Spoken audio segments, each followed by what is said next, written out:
I will open the April 15th meeting of the Wakefield Conservation Commission and take roll call. Jimmy, Here. Peter, Here. Teresa, Here. Ken. Here. Sylvan, I do not see, and I know Frank will not make it. Okay. And let's see. Actually, somebody just joined. Okay. All right, so just to, I do want to say that the 100 Hemlock Road has been continued until the 22nd at the applicant's request, in case there is anybody here for that. All right, next up, 7 o'clock, we have Erin Kokinda, who is our Community and Economic Director. She is with us, I can see. Erin, take it away. Okay. Well, good Welcome. evening. Oh, well, thank you so much for having me. And I owe you all an apology for last time. I'm a mother of a 5, 4, and 2-year-old. And when I got back and checked my computer, I had an email from Rebecca. And I had, I think, a planning board meeting that week too. And I was like, I knew I had something, and you know how it is. So I apologize, but I'm here and I will continue to be here if you ever need me. But I just want to thank you for having me. I'll just do a quick introduction about myself and kind of fill you in on the work I've been doing, and also how I've been working with Rebecca and kind of building that relationship as we move forward on what we could do to work together, especially when it comes to open space and recreation. So Erin Kokinda, I am the Community Economic Development Director. I started back in November, so I'm going on 6 months of being here with the town.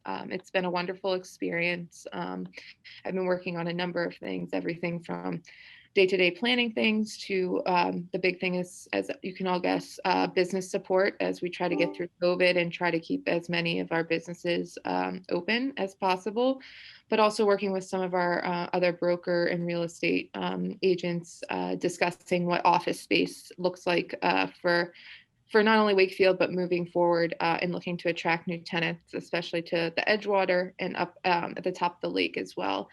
But also a big thing that I've been looking at too is grants, applying for grants to do new plans, which I know Rebecca has filled you in everything. We're definitely due for a lot of new plans, whether that be the master plan, the housing production plan, which is now expired. That was 2015 to 2020. Our open space and recreation plan, as you all know, and I know you've been discussing. And I know I'm forgetting one other plan that could use a nice update.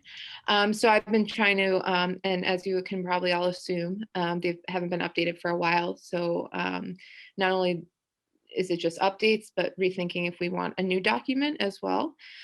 So trying to look at grants and applying for grants and seeing what fits. So 2 weeks ago, a lot of my time, the state just put out a new grant portal, where you apply all at once to all their grant programs for the year. So you put in an expression of interest, and I did that for 4 different projects for the town. One was a master plan. The other was a program. They have the underutilized properties program, so looking to update our Albion Cultural Exchange to add an elevator to utilize those upper stories. And 2 more. I'm doing some mass works to update infrastructure in town. And there was 1 more and I'm blanking, sorry. But the big thing that I think pertains to you all moving forward is the master plan, and using that as a first step in updating our open space and recreation plan. I sent Rebecca, and I know she's been looking at different open space and recreation plans. The town of Canton just redid their master plan, where they included all the plans I kind of just listed above as part of their master plan. Definitely not in as great of detail as what our current open space and recreation plan is, but it's a great start.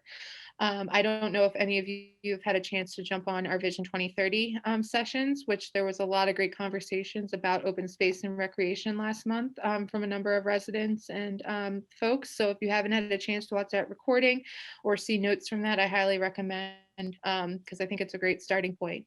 So I'm going to continue working with Rebecca and Elaine to look for other funding opportunities to move update our open space or create a new open space and recreation plan. But I think my big priority right now is working with the master plan, because it kind of ties all the things that I mentioned above to move that forward.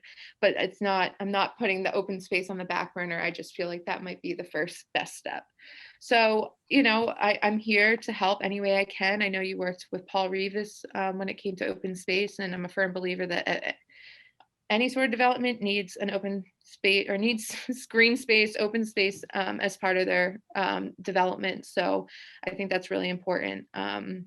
And I think you can do it a right way as well. So I'll stop there. I've been talking a lot, and I'm here if anyone has any questions, but I really appreciate you allowing me to come.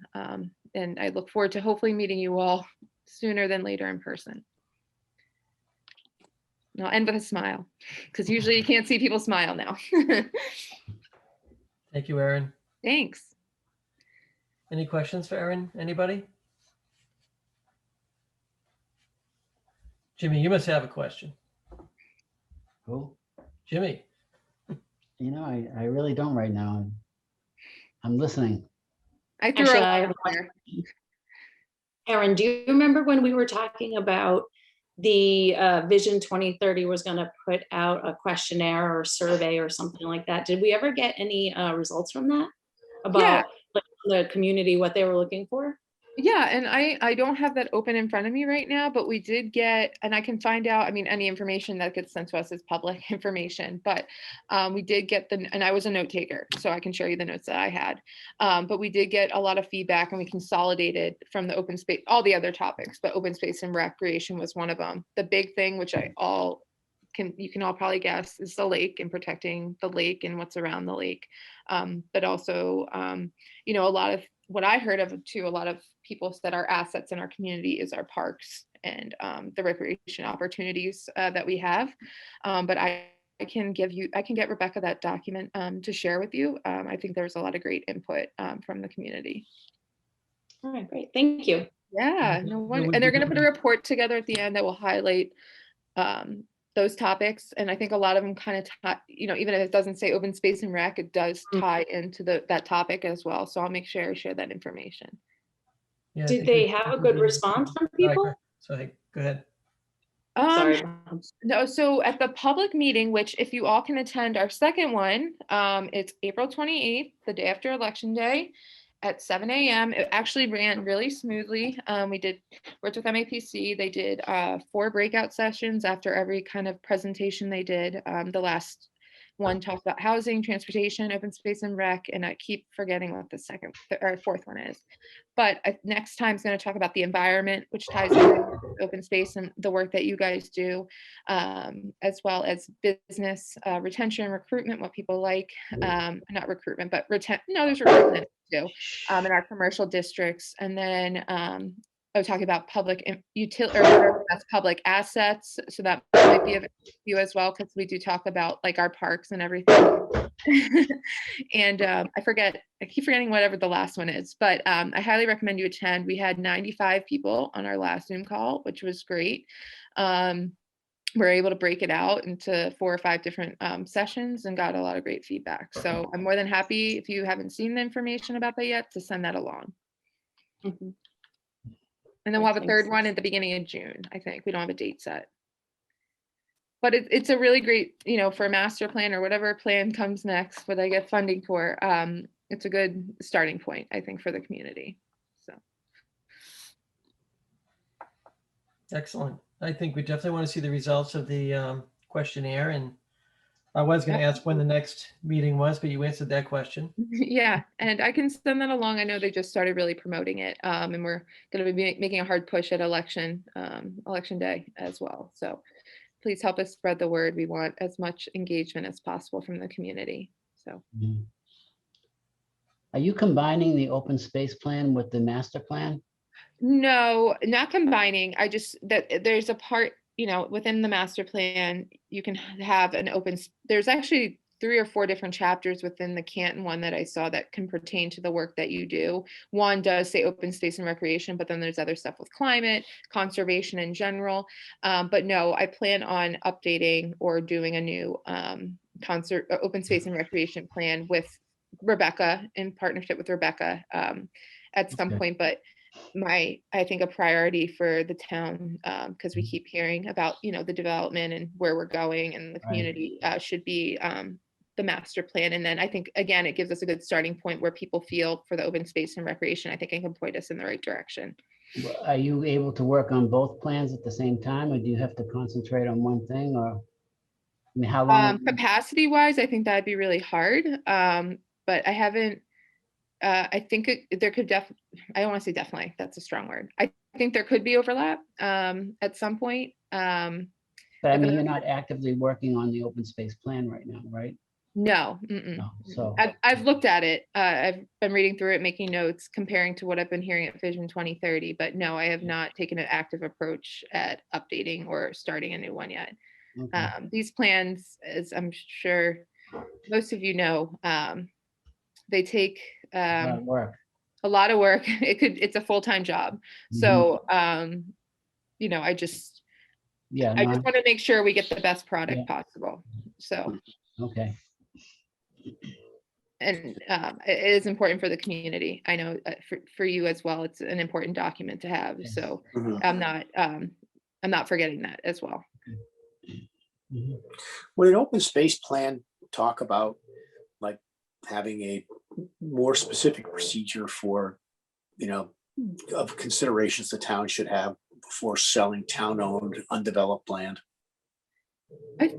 Rebecca, do you remember if I think there's some language in the current one, isn't there, with town I land don't I remember don't know about necessarily like a procedure, consideration? but Yeah. But I think what they do is in the open space plan, you would have already determined or identified which parcels that are currently owned by the town you think should either be set aside for open space, designated as park, or et cetera. So I think that it doesn't necessarily talk about a selling procedure, but in reverse, where you've identified what you don't want to sell and where the value is. And that's what you kind of list out. And as the town takes title to property, would that be an appropriate time to slot that, or does it only get slotted every, 5 or 10 years when we do an open space plan? Great question. Okay, just curious. I don't Yeah. think anyone's been keeping track of it. So I think this Yeah. is Yeah, I probably. guess my a concern new is just addition.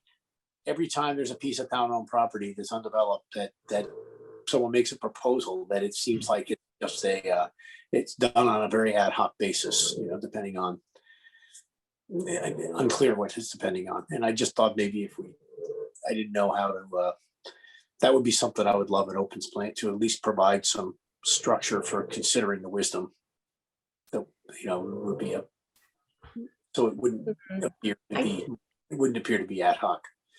Yeah, more proactive instead of reactive to whatever, what you'd like to see. Is that what you're kind of alluding to?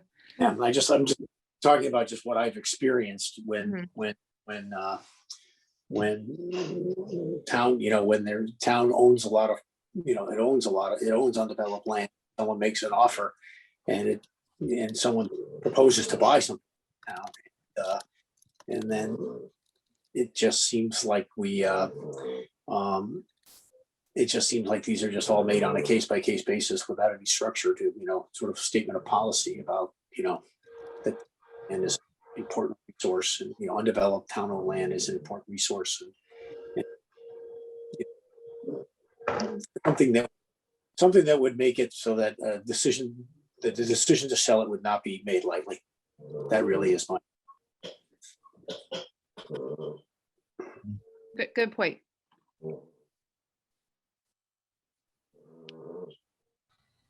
Okay. No more questions?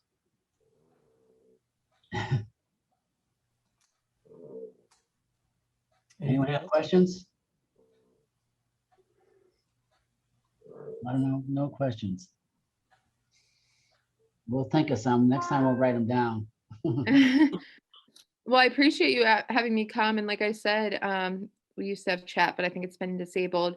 But I'm more than happy to follow up with it's pretty easy. Just ecokinda@wakefield.ma.us. If you ever need to reach out to me, I'm always here to be a resource. Hopefully, in a couple months, I can come back and update you on kind of the progress that's being made or some sort of timeline of a plan of the plans. If any questions kind of pop up in the meantime, just feel free to reach out. Thank you, Aaron. Thank you very Thank you much. so much. Well, have a great night. You too. You as well. Yeah. Wake up, Peter. Wake up the dog. It's the dog. Is that Peter or Mr. Dog? Wake him up.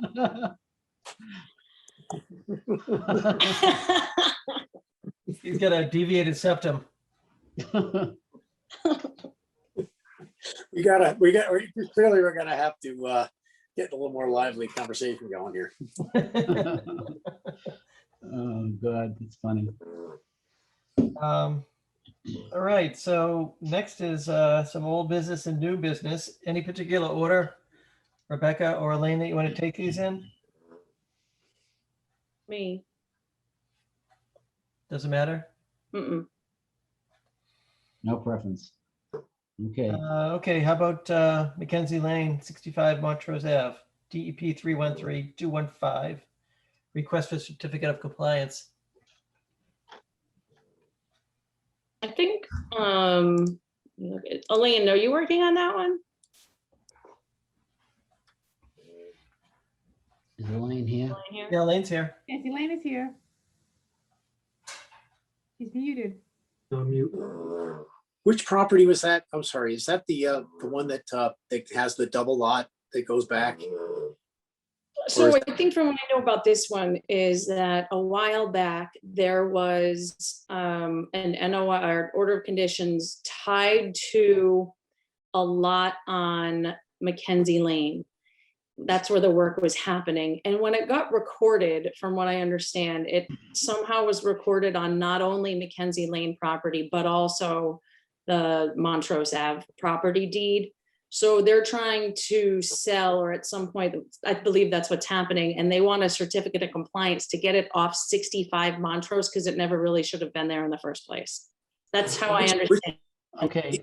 Is that the property right on the corner of Montrose and Mackenzie, or is that the one 2 doors down that's sort of in back of the houses, that's closer to Water Street? I'm not sure. Does Elaine know? I think Elaine? Are you saying that there's 2 lots there? Well, there's that new house that's right on the corner, brand new house. Not that, that's not the one I think. Then there's the one that was sort of the house, and they're considering trying to put a house in the back of it, and they cut down all the trees. Isn't that what she's talking about? I don't know. Because that's not really on Mackenzie. No, I'm looking at it right now. She's talking about the new house. It is on the corner.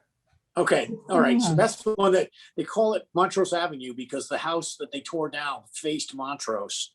And the house that they put up on the same property faces Mackenzie. So even though What resource is that next to?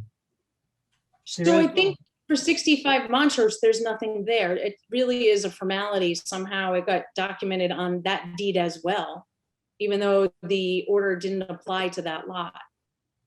Well, That wasn't our fault, of course, but that's okay. But we want to correct it. well, is it? Yeah. You sure there's not a buffer zone there?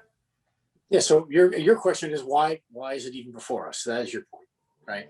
That's Whose I question? thought there might be something in back of it. Yeah, it's only 2 houses over from the house that had the clearing in the back with the. Yeah, but that's across but it's also you cross the street and go 2 doors down. So it's Oh, no, that's on the same side. Yeah. Same Yes. side. Yeah.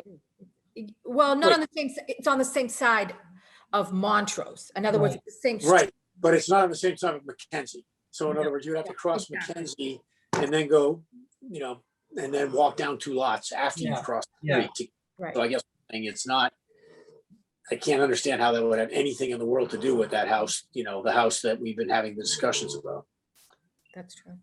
And this DEP file number is number 25. It's really old. Oh, That's what hold on, I'll pull it up. Hold on. Although I can't put it on this computer, but I will. I'm confused about what lot we're talking about. Yeah, I'm looking. Jim, at- you know the brand new house that's on. it's I brand understand new. that. I understand that, Peter, but I don't understand, there's no resource there. Why? Yeah. It's across the street. It was Mackenzie recorded Lane. against the wrong deed. That's the whole problem. What's that? Right. It was recorded against the wrong deed It was recorded. back against- about 30 years ago. Oh, All right, hold on, some information. I And could, you want to fix it now because it's sold? Is that what it is? They're Yeah. selling the brand new house, I'm sure. Yeah. yeah, I have it on my computer now. I could share if you want me to. yeah.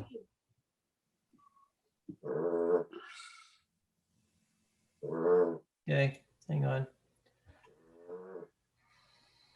All right, can you guys see that? No. Oh, that, Yeah, now, what? Okay, so Mackenzie. All right, so which one? Oh, so 65 Montrose Ave is the house that was torn down and rebuilt. Yes.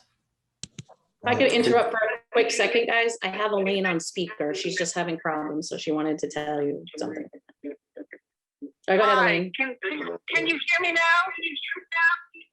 Good, I can hear myself.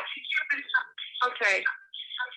So I got a call from, except there's a great line here.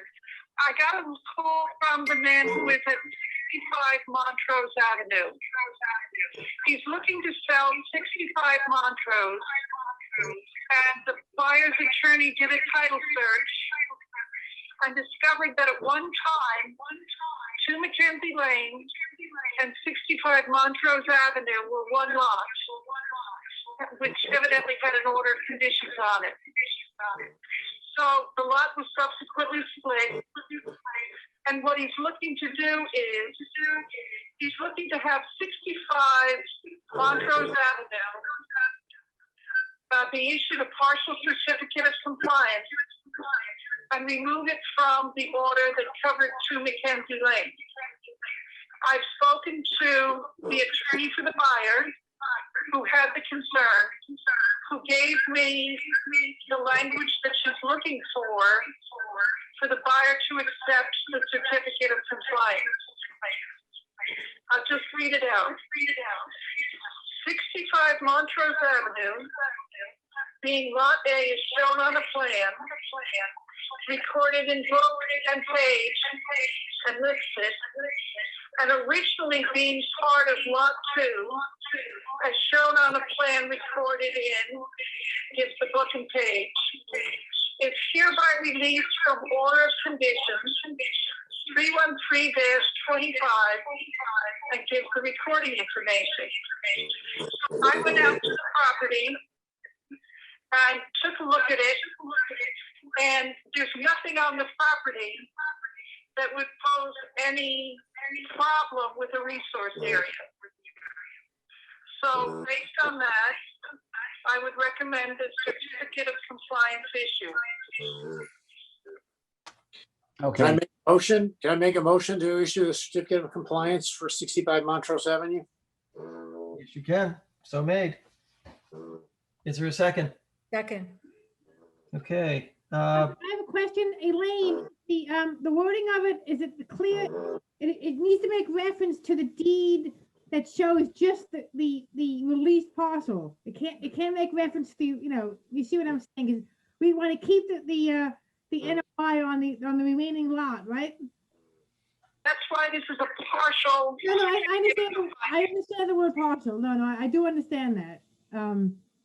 Your point is that you want the, you want it to reference the deed that says that the part that Right. it applies to the part that's described in the new Right, deed. not, and why, whatever happened with the rest of it? What happened to the rest of it that it does apply to? Lot 2 Mackenzie Lane would have its own partial certificate of compliance. No, you said 65 Montrose would have a certificate of compliance. that they both have parcels, the two parcels. So I'm They're confused. both lots. Lot A and lot B. Oh, so there shouldn't have been an order to begin with? I'm confused, Elaine. An order was, a order of conditions was 30 for both lots together. Is that right? It was one lot at the time. Right. One lot, but an order of conditions was issued. Yes, and then the lot was subsequently subdivided. And the lot that they care about now, nothing to do with wetlands. I understand. What happened with the other lot that had to do with wetlands? Hmm. It still has the order of conditions pending against it. Okay, okay, that's all. Okay, all right. Sorry, I interrupted the flow, so I vote in favor. All right, so that's one. Jimmy? Yes. All right, Ken? Yes. Peter? Yes. Silvana? Yes. And I also vote yes. I get everybody. Okay. So we good there? Think so. Okay, next, actually I skipped over approval of the minutes. Hold on, I'm sorry. This is a nightmare. I'm talking through Rebecca's phone. I have another request. They're trying to get a closing done. So instead of sending this out via the envelope, can I stop by 4 people's houses tomorrow and get signatures? Are 4 people around tomorrow? Everyone. I am. I am around. Peter's around. All right, so it's Peter. Well, I am too, this Trevor. Teresa. Silvana, I'm available. I'm home, working from home. And what's your address, Silvana? God. I can't She hear. wants to know what your address is. Mine? Yeah. 6 Sophia's Way. Okay. And who's the fourth? And 10.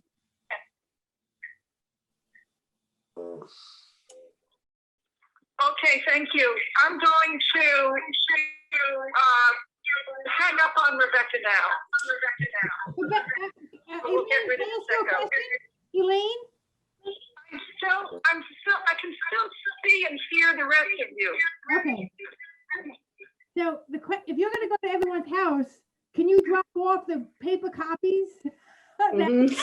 You read my mind. I was gonna say that. We gotta get Elaine, and so Elaine, can you do that? If not, again, if I know when someone's gonna be the office, I can swing by to pick them up, but,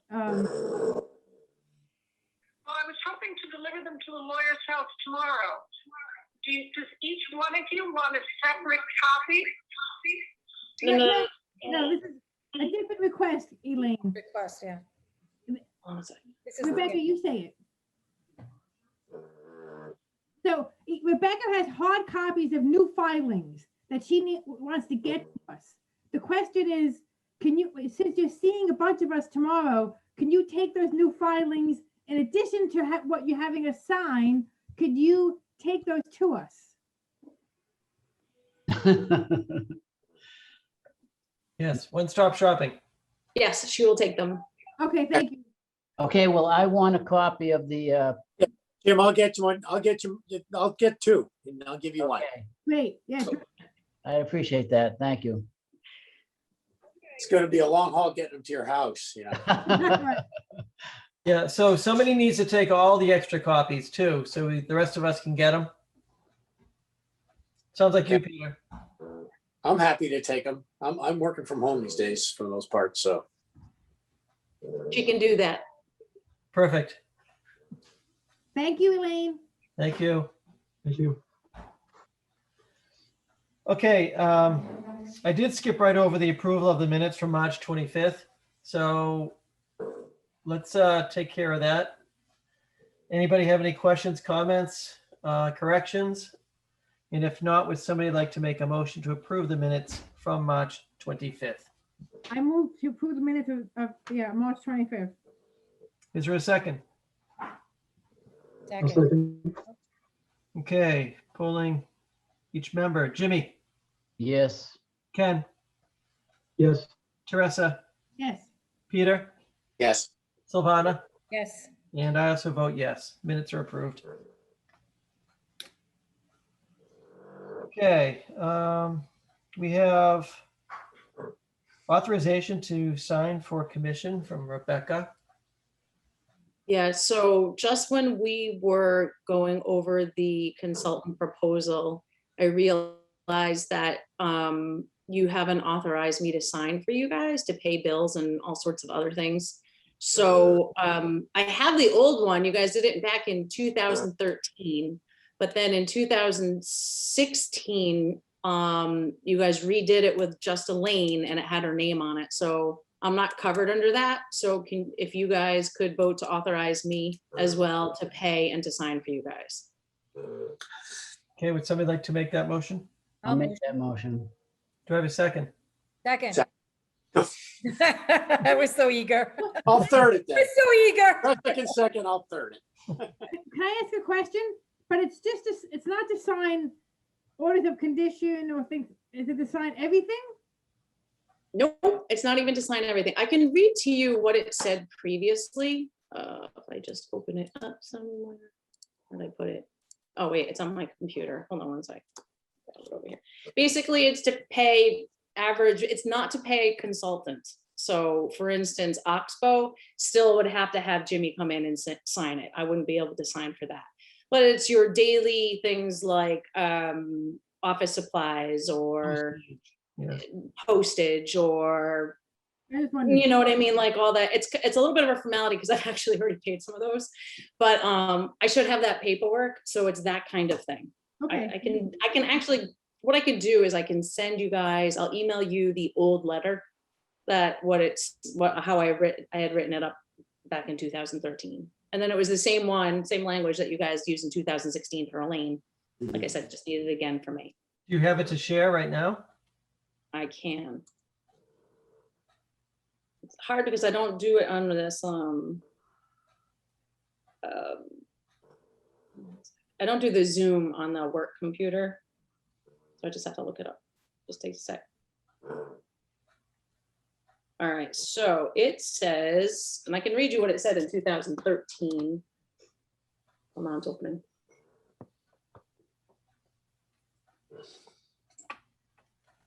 Slow. Still opening. All right, it says, at this point, it says, at the December 5th, 2013 public hearing, the commission unanimously voted to grant the conservation agent the authority to sign on behalf of the commission for ordinary expenses. Ordinary expenses shall include, but are not limited to, office supplies, membership dues, postage, notices, advertisements, and other typical miscellaneous expenses. This authority shall not be applied to the payment of consultants or the purchase of special services. So because we're doing an updated letter, should we do just that we have it updated with Elaine's name on it too? So in 2016, when I left, you guys revoted and you had mentioned Elaine specifically. This one says conservation agent, but when you redid it in 2016, it mentioned her I see. specifically. This covers both of you. I'm sorry. I got you. Yep, so that should cover both of us because she already has one. Yes. Okay. Okay, you good, Teresa? I'm good. I have a lot of questions tonight. I'm sorry. That's okay. All right, so we already had a motion and a second motion, so to vote on it, Jimmy, Yeah, okay. Ken, yes, Teresa, Yes. Peter, Yes. Silvana, Yes. and I also vote yes.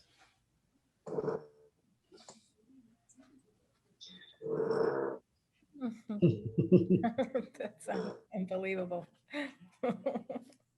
All right. Next up is an update on the open space inventory. So my update is that there are 450 parcels I have to go through, so I'm still working on it. Wow, that's a lot. Wow. There are a lot. I've decided to take, I think I mentioned, perhaps I only mentioned it to Jimmy, but in the open space workbook, you're to not only identify conservation parcels you have, but you can also inventory what the town has. And when you do that inventory, you have to, in a spreadsheet type, identify not only the parcel, who owns it, but whether it's current condition, whether or not it was received under a grant program, whether or not it's adjacent to any other parcels. There's like about 6 or 7 different things that I have to fill in for each of those 450 parcels. Wow. So yeah, so it's a lot. So it's going to take a while. So I just wanted to let you know, I work on it every single week, but it depends what else is going on in the office, how many I can get through. I think I've gotten through. Jimmy, do you remember what I said? So I got through like 75. That's not bad. That's not bad. Something, I did a few today, but not, it's gonna take a while for me to kind of like catalog everything and what condition they're in. So at that point, you put that in the open space plan, and then you would identify of those, these are the ones we would be interested in for this type of purpose. This one's currently undeveloped, it's in a great condition. It's adjacent to another park, you know, all of those are how you would identify them as things that you'd be interested in. Mhm. So are you visiting some of these lots? I'm just about to ask that same question. Not right now, no, but I can tell if they're undeveloped or, you know, landlocked, or whether they have public access, or how they're zoned. I have to look that up too. So a lot of this I can fill in. Eventually, when the time comes and we do the open space plan and you guys put forth, like, for instance, you know, the Emerald Necklace is something that we always talk about. You identify those as a potential conservation area, then we would walk them. Probably get pictures and everything else. But a lot of them are all, I think I only ran across one that had partial development on it. All of them are undeveloped, or so far that I've hit all 75. Mhm. Okay. Okay, is that it for the open space inventory update? It is. Okay. The only other thing I see on here is 26 Shady Ave. Okay. I might need to call Elaine. Well, that's the site that And can, Elaine and I looked at. yeah, can you report on your site visit, Jim? Yes. Well, not much is, and actually Elaine can hear this, right? Yeah, she can hear you. Okay. Really nothing had changed. I think he put, I can't say nothing changed, but he had put, he has not taken out the wood chips in the wetland, and he hasn't done anything to the streamer at all. He did take and put some clippings in the ground in the area where the wood chips are, which I think is a wetland, in hopes that they would root. And Elaine thinks that some of them might. But Elaine had also mentioned, well, the wood chips are decomposing, so and I did kick up some of the chips there, and they do seem like they're decomposing. So maybe there is a chance that, you know, it could revegetate itself in that area. We may possibly get the wetland back over time. Elaine, I think when I looked at it, the areas that I saw that were a problem was of course, where they put the wood chips in, that was filling the wetland. There was a disturbed bank. Of course, everyone saw that both sides of the bank had been dug out to increase capacity. And then, of course, he cut down all the trees. Even saying all that, I mean, the thing that we should probably try to do now is to get it back to some standard that's going to protect the wetland resource that's surrounding it. And him putting the willow, like Elaine had come up with a pretty good idea of putting the willow sprigs in the ground along the river, which I think is a great idea because they're a fast growing tree and they like the water. The wood chips decomposing eventually, I think, will turn into soil. I don't think he could bring a machine in there. I think, I think it would just sink out of sight, and I think that's probably why he left the chips in there.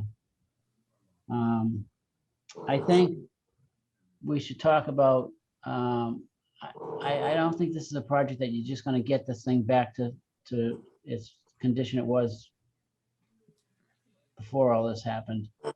I think the best thing we can do is try to mitigate the best way possible the conditions that he has. And I think the idea of putting the willow trees in, I think is a good idea. I also think that we should possibly have him monitor the trees for the next 3 years.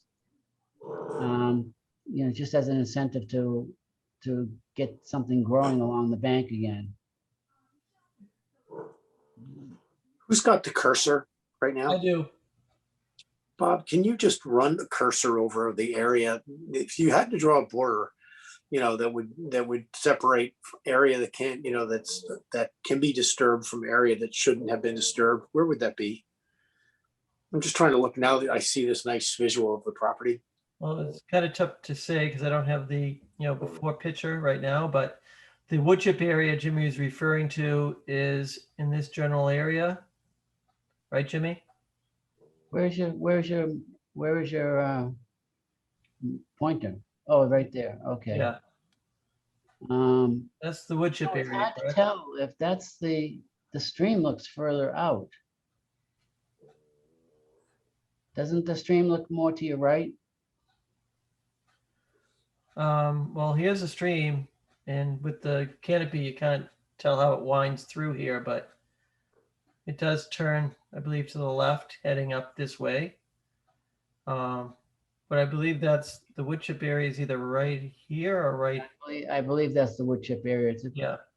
In the Willow Sprig area you were talking about that Elaine had recommended is down here. Oh, wait a minute now, Bob, that something doesn't look right because you've got such a disturbed area more to the top of the screen. You're saying that area is the wood chip area? Over here. Okay. That's what I remember, but I can't tell. This is Google Maps. Yeah. That's what we discussed previously, that corner.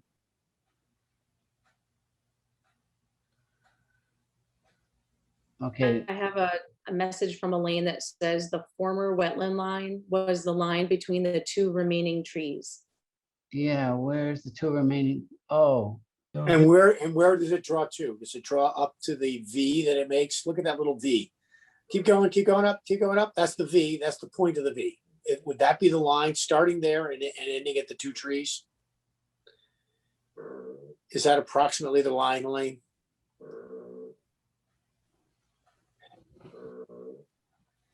And would it continue on till the other end of the property line so that the part on the southern end, there looks like another disturbed area at the southern end of the lot? Yes. Okay, so may I make a suggestion? If we're talking about the affirmative act, you know, the affirmative act of planting things that will help restore, the wetland, right by the stream. Would it be appropriate to suggest something to clearly make that line? That line starting at the V, going through the trees and ending at the lot line. And somehow having something that clearly sets that. I guess what I'm getting at is that if there shouldn't be any disturbance to the right of that line, then I'd like that to be very, I think that line should be agreed to, and I think it should be somehow marked so that, either with plantings or, for example, if there were a fence there so that anything behind that fence would just grow wild. yeah. That would be, all I'm really getting at is that this is, this has a shot at growing back if nobody goes down there, nobody uses it for anything, and it just gets, and nature can take its course. But if it gets mowed, if it gets, if a swing set gets put there, if, those are things that, that would at least provide a shot, I guess. Can I interrupt for just a second? Then if you, I agree with everything that you're saying, Peter. But also in a way to do that, I think that if they planted the willow sprigs, I guess you call them, I don't know if that's the right term, but if you planted them along the stream, that was, where the fill was excavated, you can see where it was, you know what I'm talking about, where all the digging was for that brook. If you ran something parallel to that stream, the mature trees would start to provide, shelter from the brook. So that would be a good, not a fence, but it would be a good indicator if there was a row of those out there. And the thing is, if he has to, he's going to have to maintain them for 3 growing seasons. So if they disappear or something happens, he's just going to have to keep replanting.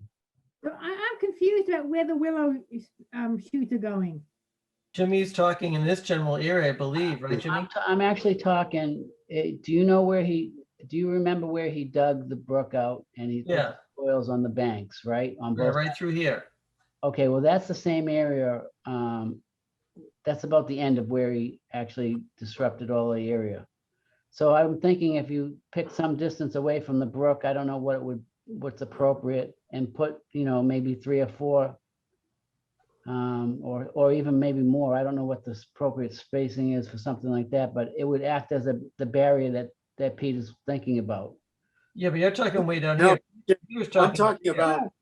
about this gigantic, Way up this there, big right. area that starts where that V is and works all the way down. If you draw a square around it, that's a lot of area that's Yeah, well, clearly been disturbed, Mhm. and that should be allowed to restore itself to its natural state. I mean, absolutely. that's the whole point, is that this whole thing started with trying to take a lot that was a small usable lot, and by pulling out of the wetlands and the buffer zone, turned into something that it shouldn't have been turned into. This And looks gotta like go back. all wet right here. Something doesn't look right here, though, from what I see outside and what I would see on this map. Elaine is saying that you start with that V and go through the trees. No, You know, I know, but Peter, Do that. That's a very large area. I know, that's what my problem is. I don't remember it being that large. Then okay, well, in that case, I think we need to understand that, because it just seems to me that I'm looking at something that looks like it's been very significantly disturbed and should be allowed to grow back. And it shouldn't be used for things, and shouldn't be lawn, and it shouldn't Right, be. Absolutely, that's absolutely. And it has to be marked, because we're just gonna have this, he said, she said, in a couple of years, because nobody figured out exactly where that line ought to be, and we should agree to it, and there should be some mechanism whereby an agreement by the owner not to do anything on the right side of that line. Rebecca, Nothing. can you try to get Elaine back so she could weigh in on this? You can see the fill for sure in this area, the color difference with the soils, and you can see wet in this area. We I- also how that picture is. I don't see that out there. I mean, Yeah, we have no idea when this picture was taken. Yeah, how current is Google Maps? Does anybody know? It depends. It does depend, yeah. All right, I can help you guys a little bit here. Hold on. You do the historical aerial, Do that on Google Earth. that, and try You to can remember also the website. You can see it on Mass GIS, the Oliver one. There's an ortho photo from 2013 and 14, and you can compare that to the 2019. Google Earth's a little better, but After 2019, Rebecca. I'm sorry, say again? Didn't this happen after 2019? Yes, but the 2014, it was there. Like, you can see what it looked like. It's the before picture. can we put that up on the screen or not? Want me to do that? You don't know how to do that? Maybe. You have your IT manager, I hope. It's around here somewhere.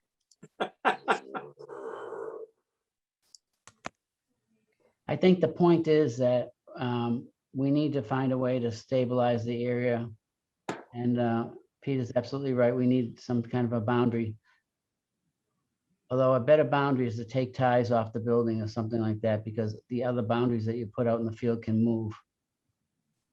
Do you see it? Yeah, we got it. Okay, so So that was all wooded. Here's the And then stream. if you go to the 2019, let me unclick that one, go to this one. Okay, but this is, so You can see the difference. Oh, my gosh. Go back, do it again, Mhm. Go back to before.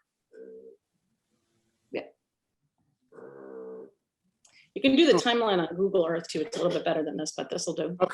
But this is what, okay, but does everyone, I think that, and so in other words, when you go back to it, it probably does look like that those trees should be on the, inside, the no disturb area, it should be the edge of the no disturb area. I guess what I'd like to do is maybe just get an agreement with the owner to understand, agree what the area is, agree how it's going to be marked so that it can be in a way that is measurable and can be, done in so that it's not going to be moved. And they just have an agreement that nothing, I mean, that's the reason we like, I mean, we have talked about this before, where we have things like when you have something like a drop off or something that prevents things from happening, those wildlife corridors, like Jim in back of our houses where it drops off, people don't go back there. If there's a fence, people don't go onto the sides of fences. And it just makes it very clear, what on one side of the fence you can use and the other side of the fence you don't. And I'm just using that as an example. I think in this picture, you can see the river better. Yes. yeah, And yeah, when Jim and Elaine were out, we looked at the river, and along the river is where I believe we determined the line to be. And then where the wood chips were right of the yard, that would be start the other line. And I've started planting, planted 3 pussy willow trees and then stalks from just the cutlings from it, as we discussed before, in that area. So from that area, from where the river is, and then where the wood chips begin, I planted trees in a line up the prop. Jim probably knows what I'm referring to, because he was out there most recently. These pictures are older pictures, but that was I feel that's where the line is established from the last visit. Elaine and Jim were at the house. can you zoom in on that at all? I'll probably make it worse. I don't know. This looks like it's an early spring picture and the leaves haven't, trees haven't bloomed yet. You can see though where the river veers to the right, just to the left of that would be the area in question. To the left of that, where the wood chips are, and that's where I've intended and already begun planting pussy willows. Okay, but so the river is way down. It looks like there's a little pond there that's lined with stones. Yes, That's where the river is, right? correct. And that, I believe, we learned from the person that lives in the house where the little pond is back there. That was a skating rink. They dug that out, I believe. He went on to play for the professional hockey. The guy who grew up in that house. Yeah. But yeah, there was quite a bit of trees and stuff in there that you took out. I mean, that was huge. Understood. So, I plan to make it right. Okay. But I think the important thing is to mark the area. And you're right, using measurements from the foundation, the corner of the foundation, so everything can be, and also to make it marked so that it's that. Is that a mark at the edge of the wood chip area? Well, I thought we were talking about that V going through the trees, all, and then, drawing a straight line, for example. Well, yeah, much closer to the house. What? Much closer to the house. Yeah, I mean, there's a big, because that's right. That was Elaine's very point. So I just like to agree to that, and then agree with the owner on what can be done so that, I don't care if it's a rail fence or something that it makes it so it's clear that on one side, with what's on the other side of the fence is going to grow wild and nature's going to take its course.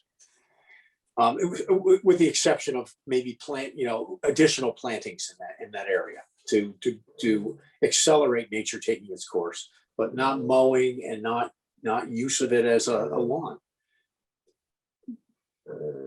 Well, he's got to do something with the ground to stabilize it where there is no loam. Instead of a fence, could I put a tree line? Well, I would suggest a tree line along the brook, at some distance away from the brook. And I would suggest the willow sprigs, because my understanding is that they grow fast and they absorb a lot of water, and that's the environment they like. So is your point that once you get up the hill a ways, that you're saying that your question whether anything is going to grow there, Jim? Yeah, I mean, it looks like weeds there now. I mean, if he doesn't get some soil on the top of it, he's not going to get anything to grow. Well, but wait a minute, hang on. If there was wetlands below it, you'd want to remove that soil. Yeah, that's what I was thinking. I was kind of getting that. Wetlands below, what does that Your mean? point is your point that what was filled is something that things don't grow. I don't think he filled as far back as you're thinking. Okay. Well, okay. Well, now we're getting back to Elaine's line, which I think my gut tells me is the right line. But are you questioning that, Jim? Her line was what? Okay, who has the pointer? I don't have I have a picture of Peter in front of me. I can take it back. Hang on. Yeah. So would you just draw, just let's talk about what Elaine said. And she can say whether we're a little bit wrong or the right. But go to that V, start at the V there. And that goes all the way through the trees. Right. And I don't know whether the trees should be on which side of the line the tree should be on, but yeah, and then everything to the right of that. Well, I think, what I thought was that everything there was it was forested in that area, but I don't think it was wetlands all the way in that area. But look at this here, Jimmy. It looks like that's water. And No, Jim, I'm saying the two big trees there, to me, if you came down a little bit, would have been the line for the wetland. I don't think those. Jim, it's forest. That's in the buffer zone. That's what you say that we No, need. I know that's the buffer zone. It's not the wetland. I understand that, Jim, but the buffer zone shouldn't have been disturbed in that manner either. And that's, I guess the question I have is the wetland has been damaged, and we're talking about something that's a compromise that doesn't involve, expensive, ripping out what's been put in, but rather involves, trying to, taking a series of steps.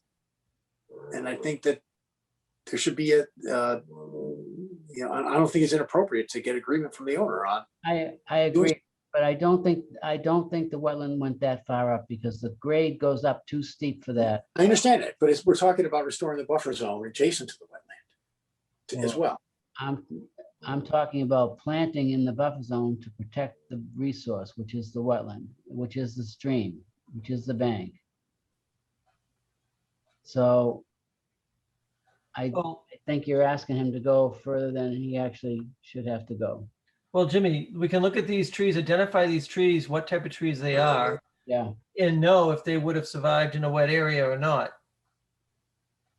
Yeah, but like I said, and you can see the grade, you have to have water within the first 12 inches, or you're not going to get, and it's got to be saturated all the time. This looks like water. And look at the darkness of the soil here. Is that because it's wet? Well, I don't the wood chips look different than the fill. I think it's telling you there's trees that are dead. I mean, the tree looks like it's wet then too. Tree, because there's, no, that doesn't make sense.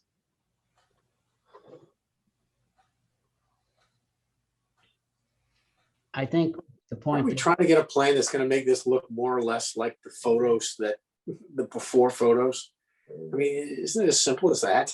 Well, then You you know, might this was forested and wooded in its area. Yes, that's right. There may have been red maples in a wet area, or they may not have been. We don't know. But soils test would tell you what's here. Yeah, well, we tried to dig the soil out there. It's pretty bony stuff. Me and Elaine did that. You know, that's just my opinion. I think that we could demarc a line that you check the stream and to control the water, the temperature in the wetland. So that would be the reason for that.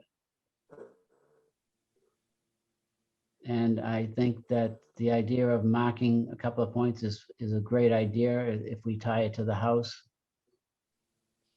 Because, you know, anything you put out there can move, a fence. You And I put some boulders across I wherever. think we you should think- just monitor it for 3 years and hopefully the BBW can, we're not allowed to lose BBW at our level unless we get compensation for it, unless it's compensated for, which we can't do here. So we need to get the wetland. Need to what? What'd you say, Jimmy? I said we need to, you know, hopefully the wood chips will decay and turn into some nutrients and the wetland plants will come back through. I mean, that's what I'm hoping for.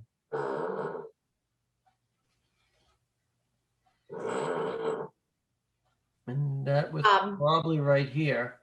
Bob, Yeah, Yeah. can I share a screen? yeah, hang on. Go ahead. It's like I'm an expert now. So this is a DEP wetland map. So that green line there depicts where they had previously drawn the wetland line. Perhaps that's helpful. Where's that drawing? I'm sorry, where's this from? No, where's the drawing? You have. Sorry, this green line, let me zoom out a little. So that is similar to what Peter was talking about. Yeah, because look at the area to the right of that that's in the line. I do want to point out though that these are not perfect and they're not 100% accurate. Yeah. So, I mean, we use them as a tool, but I don't typically rely on them. But it gives you an idea. Can you zoom in? Can I? Yes.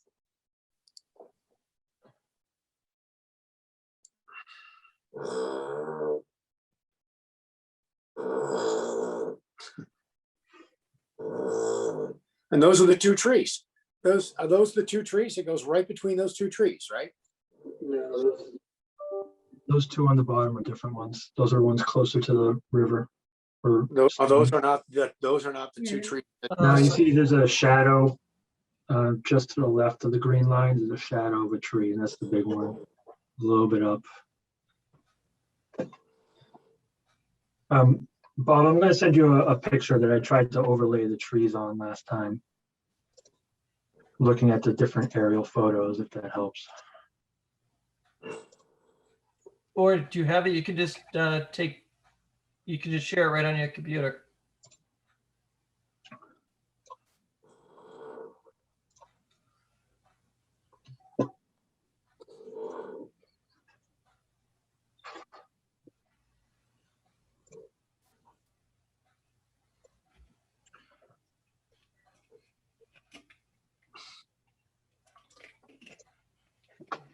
Can you see me now? It's coming in. Yep.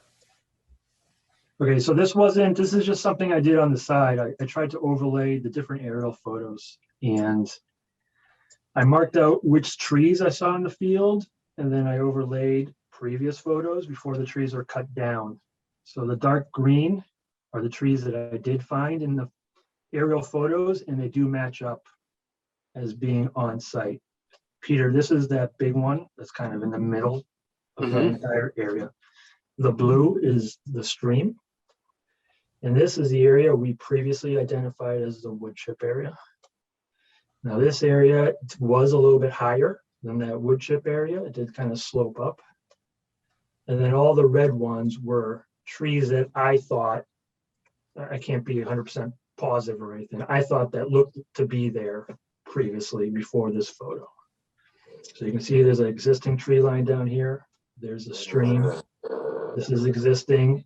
And then there's a few trees here which I believe were there, historically there, and aren't there anymore. So that's the exact image from Google Maps that I had up. So It the is, two but trees- I overlaid, Yep. this had an older photo overlay and I tried to match tree shadows and tree Yep. trunks and stuff like that. Yeah. And where would be the 100-foot, where would be the 100-foot buffer zone, just out of curiosity? Well, we don't know where the BVW, the line is. Well, assuming from what would be, just rough justice from the blue stream. Oh, I see. So the BVW is up there. I see what you're saying. I understand now. Yeah. So we I don't- guess my point would be that there's two trees that look like they're in what the historic backyard is. The two, what did you call it? Trees observed historically. Yeah, okay. The two trees that are closest to the house look like those look like they were in what was the historic backyard. The 5 trees, the 5 red marked trees. Again, I can't be positive that these were there and they're gone. I understand that. That's right. It was a wooded area. Right. The 5 red marked trees looked like they were in the area that was historically forested and was providing important buffer to the wetland. And I guess Forested within the buffer zone, not within the actual wetland. That's right. That's right. And so we'll say that. Just let's say that for a moment. And so, wouldn't it be in the interest of trying to have the wetland repair itself to try to restore some of that buffer zone that was forested 10 years ago? It sounds like the wood chip area, we are thinking that if we allow it, it will. I'm just going back to the line that Elaine said, that the line from that V straight through, we seem to be, that seems to be where we have a disagreement. I'm just at, I would go up so that, okay. Yeah, go all the way to the V, and then I would probably put the bottom end of it up a little bit so it goes midway for the trees, say. Okay, yeah. Everything to the right of that line, I guess is what I'm asking is, that was all 10 years ago. That was forest that was providing important buffer to the wetland. And now it is not, because it looks like the surface of Mars. Can I ask a quick question? Sorry, just because I haven't been a part of this, but do we have an idea of is there an agreement, and do we have an idea of where the previous wetland line was, regardless of buffer or anything else? We don't. We don't. Because I hear like restoring wetland and I hear restoring buffer, but I mean, I guess we could check the buffer after. It sounds like we're not even crystal clear about where the wetland line was and where the restoration of the wetland is, and then secondary, where the restoration, if that's what you guys required, would be in the buffer zone, either 20 feet or more, but maybe that inner 20 feet. But until we know where that previous line was, or at least agree upon it, I don't know where else we can go. Yeah, it's likely the entire lot is virtually buffer zone. Probably. So just like, we've been out there and we haven't been able to figure that out, right? And Jimmy, we thought that this lower area with the wood chip was lower in elevation originally. Where now, Jimmy, you're saying if there's plantings here, you think the wetlands will rebound, right?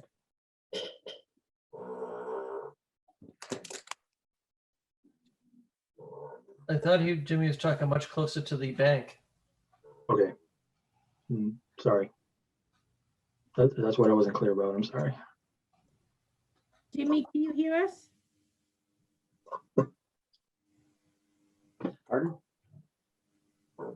Jimmy's not responding. He's muted.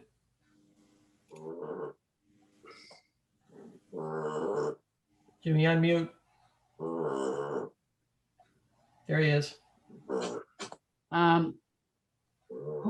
Isn't the brook where this red dot is? No, the brook is in the blue. It is? Yes. Yeah, because there was a line of trees before you got to the brook present. You know, Elaine, That's the way it is right now? Yeah, Elaine, you might want to confirm. I'm pretty sure it looked like this. Okay. When we got to the brook, we were under trees. I hope I'm right. Okay, because I don't remember seeing any trees. Yeah, hang on, I Except can, for maybe two. let me jump back to mine for a second. So yeah, can you see that? The brook is here and there's still some trees showing there at this point. Yeah, that's what I had highlighted. Right. Yep. So Ken, draw in a line parallel to where you feel the brook is. Right, back to you, Ken. Yeah.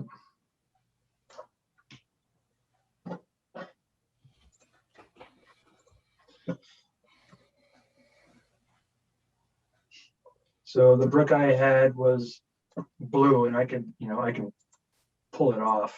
No, draw a parallel line. You think that's the brook. So if you drew a line 20 feet off the brook, where would that come? I don't have this to scale, but something like that. I don't. This isn't to scale, but So that what I'm saying is use that as your delineation well, what about using the and have a curve. edge of the wood chips? I kind of think Oh, it's yeah, the edge of the there's wood no wood, chip. there's no wood chips down by that area, but there's wood chips up in the corner, Yeah, up in the it top. just seemed like the wood chips were just a little There bit you go, lower. yeah, that's all. like that, like that. Yes,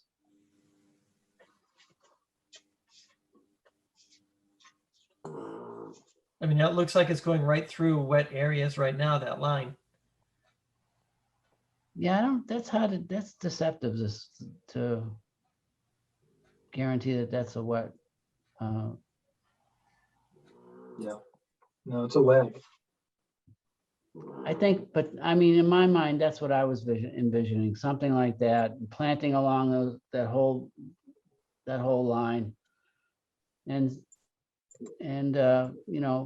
use 3 growing seasons to confirm whether it's, surviving or not, and check it every year to see if it's coming back. I would think you'd want to offset that line to the left by 10 feet at least, or something like that. Like to the left or the right? The left. You went the opposite Oh, no, no, direction. sorry. Move down to the right now, Ken. Move that green down from the original red line you drew. Yeah, somewhere in a little, yeah, maybe there or a little bit more towards the left. But that's where I think you'd want to be, Jimmy, closer to that area. What do you mean, for the no disturb or for? Yeah, Well, Hey guys, can I ask a question? yeah. Are you guys trying to guess where the wetland line was?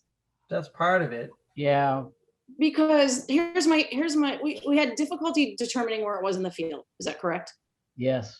Okay, so wouldn't the better course of action and a more accurate potential line be if we go by existing mapping that had it mapped out at one point in time? For instance, MassGIS Oliver has it, and the DEP wetland change map have it. Both of those Yeah. maps online have an approximation of the wetland line. Yeah. Is that not a better way to guess than as opposed to just saying is the Yeah, I whatever think it's going to come out closer to where we just had that. So Becky, you should go out there and see it though, because I think you get a better feel for why we're thinking that we're doing this way.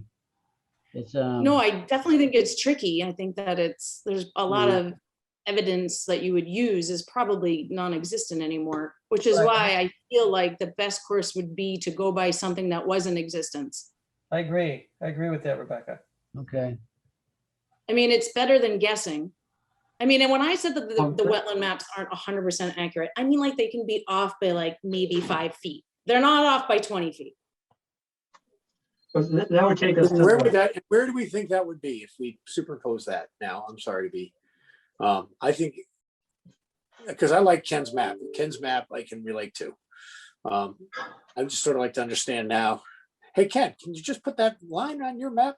Right, right. no, I agree with Rebecca. I don't want to draw arbitrary lines. No, but it looked to me like, but I gotta say, it looked to me like that line came awfully close to the original, where we've had that original line. Rebecca, can you show that again? Rebecca pulled up the Oliver plan. I just, in the field, it just seemed the topography was a little bit higher. Granted, some of it was filled, but Yeah. the topography over by that big tree, the existing tree, was quite a ways higher than the wood chip area that we know was Okay, filled. but that's antithetical to what Rebecca's saying, so now It we're is, sort of. I'm just saying, in the field when we were there, it didn't look like, and Jimmy, let me know. It didn't look like the wetlands would be pulled up that high. We were kind of upslope, but we couldn't tell. We obviously couldn't figure it out. Mhm. But, okay, I just worry this is gonna take us back to square one. That's if all. we're talking about the wetlands restoration, I mean, if we're talking about the wetlands restoration consisting of planting, a modest amount of planting. Am I saying that right? Is that really what we're talking about doing now? And then monitoring for 3 years? Is that, Well, that's what I was suggesting, but okay? And all I'm saying is that if that's the case, then I guess I'm further suggesting that we also get agreement from the owner about the non-use of a buffer zone to, that would protect that wetland. And I think it's both. That's why I'm thinking that it's not just, I don't know, it just seems to me, you look at those photos and that whole area where you had the line that Elaine had proposed, to the right of that area was all forest 10 years ago. yeah, but you know something, And if it wasn't wetland, it was certainly buffer zone, close in buffer zone to the wetland. yeah, it And is. it was that, and as such, it should not have been disturbed in the way it was. And that's all I'm getting at, is I think we should have something that covers both. When did this owner buy this property? August 2018. Thank you.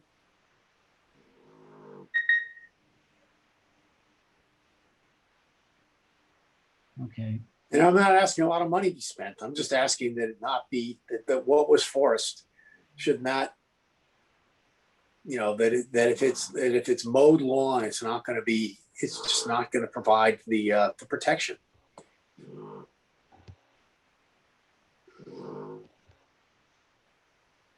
Peter, do we normally require that in a buffer zone?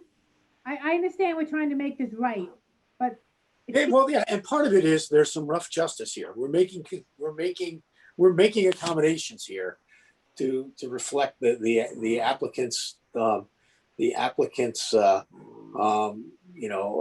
cost considerations that the applicant has been very clear about, and we're trying to do what we can. And I think if we give, we should get, and we're all trying to get to a result. In an economical way, which is what what the applicant has stressed is what he needs right now. So all I'm trying to do is figure out some combination of things that will give us a shot in 10 years of this maybe looking kind of like what it looked like 10 years ago. This can get very complicated. I mean, you can have someone spend thousands of dollars out here doing transects, trying to establish that BBW line. I don't know that that's, I don't know that. Well, that's what I'm saying. I'm not asking that, but that's not what I'm suggesting. I'm suggesting that you make some plantings, you draw the line up that it's. I understand that, Peter, but if you start putting wetlands plants out in the upper areas, it's obvious that the plants can't grow in some of these areas. And not I wetland understand, plants. and Jim, I understand that. I'm not suggesting that wetlands plants be planted up to that limit that I'll call it the Elaine line. I'm not suggesting that wetlands plants be planted in what would be where it's not appropriate, but I am suggesting that agree with the owner where wetlands plants would make sense to plant, but then have an area between there and up to the line So where you want to put there regular could be other trees plants. and through through letting it just go wild, it will grow into something that will provide the buffer zone that it previously provided. Okay, so we're talking about, all right. No problem here.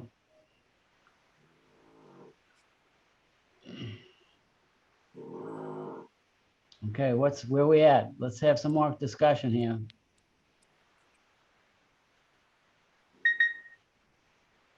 Don't we have to first decide where the wetland line is and agree on it?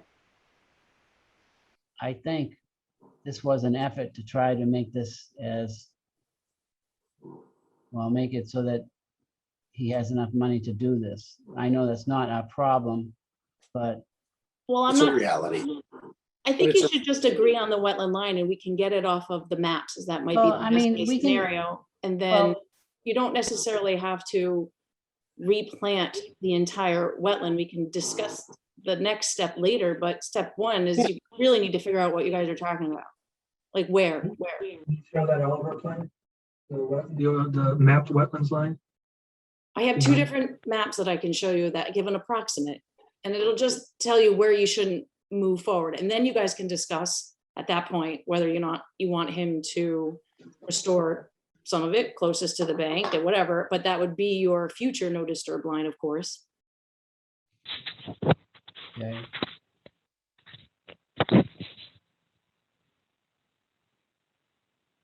Yes?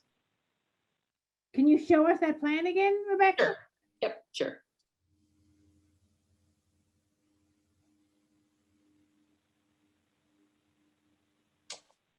So this one's a little bit different than the wetland change map that I showed you earlier.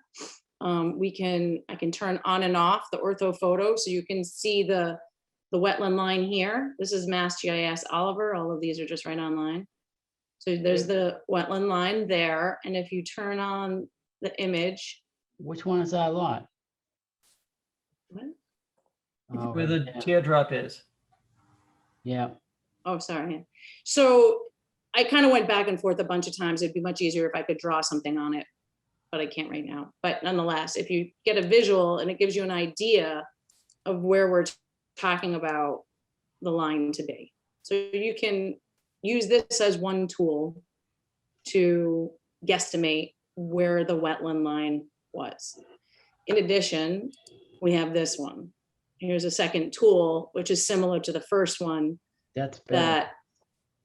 That both say approximately where the wetland line was. And if we all agree, and if the homeowner agrees that this looks reasonable, then that's one thing that we can take off the plate. And then we tackle part two, which is, okay, so now that we know, what are we going to do about it and where are we going to do this? So, okay. But I feel like it's maybe because I wasn't part of it from the beginning, but I'm not even sure I know where we're going.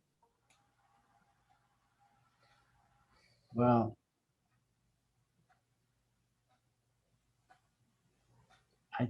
I look at that line and I don't think it's right. Okay. So in the field, you're saying that you don't think that's right? Not from what I see out in the field. Okay. I mean, and Jimmy, so looking at that plan, you go over to the right a bunch? Yeah. Yeah, I do. I would go to the right a bunch. I mean, that's up by his house.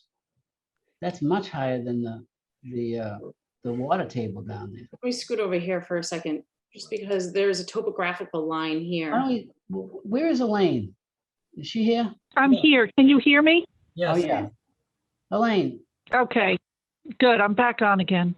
Okay. So Elaine, describe for us where you think the BVW line would have been, if you could. I would say, Rebecca, can you go back to the previous plan? Yes. The one that shows the change in the green light. Yeah, that's it. Good. It's too high on the right-hand side. It looks like there's a garage there. I would say it ran much more parallel to the stream. So down at the bottom, where you see those two trees together, that's fairly good. They're gone now. Just up of that, I think you see the tree that I've been using as a measure. If you take that and follow it so it runs parallel to the stream, I think that's a much more accurate depiction of where the wetland line is in the field. Okay. So I actually think that's even a little high, but I'm in agreement with you, Elaine. That's it's too So high. we're sort of taking this line here and going straight this way? Right. Okay. Yeah, except that is also a little bit higher. I'd bring it down a little bit lower. It is The whole clearer thing or in the just- field. So maybe straight, so from here you kind of go straight this way? I think More or less, yeah. That's not bad. Yep. Okay. That's about, I would say that's more accurate. That's pretty close to where Ken had the line on his drawing too. Oh, all right, let's go Yeah. back. Ken, do you want to put your drawing back up? Sure. I was And trying to overlay that wetland line onto my photo, but I ran out of time.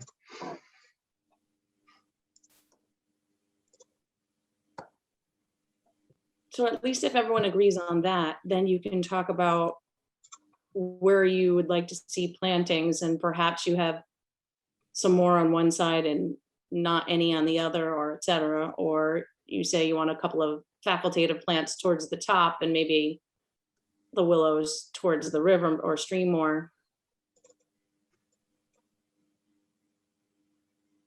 I think, we can take the time to overlay that wetland line or whatever Elaine just said onto a photo. You know what I would do? And then we can scale off the corners as well. Ken, Yeah. Yeah, can you draw a line from that red dot that's just to the right of that pit, right there?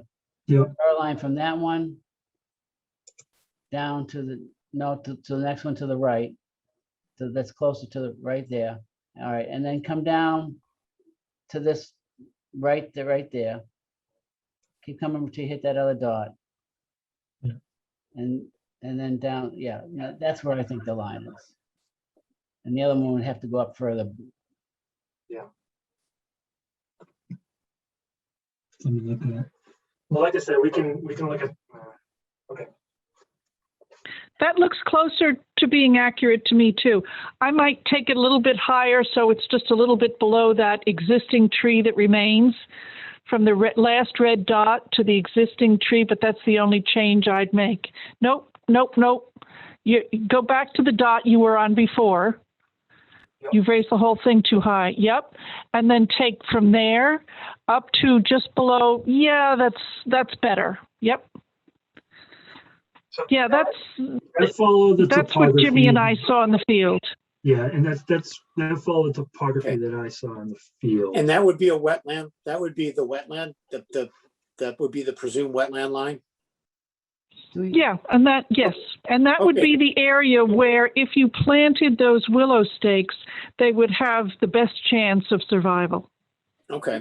could you take it in what's there now- right now in that in the ground covering right there, Elaine? Trace, I'm sorry, you were a little garbled. Could you repeat that? Sure. Could you plant it in the on the ground as it exists right now? I think that there's clearly topsoil on top of it, but I think if the willow stakes come with a pointed end at the end of it, and you hammer them into the soil, and I think if you hammer them down deeply enough, they will begin to sprout. And the last time I saw this used was along the banks of the Aberjona River in Winchester, and it was very poor soil. And they hammered them, and it was a little bit more elevated from the river than this is elevated from the wetland below it. And within a year, those plants had taken off. It was quite remarkable. I think if you pound them in deep enough that they will reach the water they need. And once they do that, they'll be in the original soil, and they should be where they need to be to sprout roots and then sprout branches. I suggest It's not like you're planting them. It's not like you're planting them in the fill. You're hammering them down below the fill. Yeah. I suggest we do that. Ken, is there any way you can get a scale off of this thing? Or No, can you no, measure this- any distances? Nah, this is an aerial. I can try to back into it. Okay. That was actually one of my questions is how do we document this off of my little aerial photo? I'm no surveyor. So, Well, you have a tree, right, that's still existing, yeah, and the foundation of the house. So you can come off the foundation, the corner. I can try to overlay this onto a scaled, maybe aerial photo. Rebecca, I might have to talk to you about this just because I'm a little Okay. nervous drawing a line and making it part of some order that we have. So I can try to do that, yeah, and then get dimensions off of the house. But again, it's Proportionally, something doesn't look right to me, and I'm not sure what it is, but you know, I'm picturing the site from what I saw and looking at this. Do you guys want to take Ken's plan and maybe go back out there and compare that Yeah, line makes to sense. what you see? And see if you're comfortable with it? or you can just tape off of the corners while you're in the field where you think is appropriate and just sketch it up, and then we can draw a line on another plan. Do that. Sorry, either one. I didn't mean to trump you. Yeah, we could do that. Elaine, do you want to do that? I can do it with you. I can do that. Sure, sure. I've got a 250-foot tape. We don't have any property plans. Plot Well, you got the plan. house. You got the house, right? Yeah. So just you're gonna have to triangulate. It's gonna be a little tricky, that's all. Right. Yeah, I mean, I'm just gonna pull it off of two corners of the house and And I just want to reiterate that if it's hard to find this, if it's hard to identify the wetland line, and even when you're in the field, that makes it even more important to have some sort of way of clearly identifying it through plantings, or the owner suggested like a row of trees.